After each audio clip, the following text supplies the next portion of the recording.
ସୃଷ୍ଟିର ପ୍ରାରମ୍ଭ ଆବିର୍ଭୂତ ହେଲୁ ପାହାଡ଼ ବକ୍ଷକୁ ଚେରି। ମାଟି ମା କୋଳେ ସ୍ନେହ ଶରତରେ ବଢ଼ିଲୁ କାୟା ବିସ୍ତାରି। କନ୍ୟା ରୂପେ ତୁ ହେଇ ମା'ର କୋଳରେ କରିଲୁ କେତେ ଅଝଟ। ପାହାଡ଼ ତଳକୁ ଡିଆଁ ମାରି ମାରି ଗାଇଲୁ କେତେ ଯେ ଗୀତ।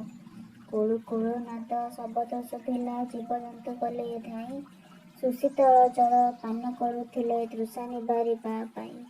ଅଙ୍କା ବଙ୍କା ଗତି ପଥକୁ ଚାହିଁଲେ ଯେ କେହି କହିବ ତୋତେ।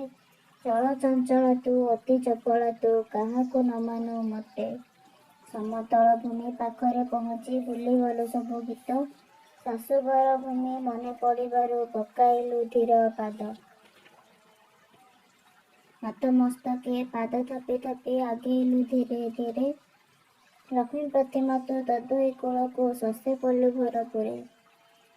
ବହି ଯାଇ ଯେଉଁ ପୁରୀ ପହଞ୍ଚିଲୁ ସେଇଠି ତୋହରି ଘର। ସମୁଦ୍ରରେ ବସି ଲୀନ ହୋଇଗଲୁ ସମସ୍ତଙ୍କୁ କଲୁ ପର।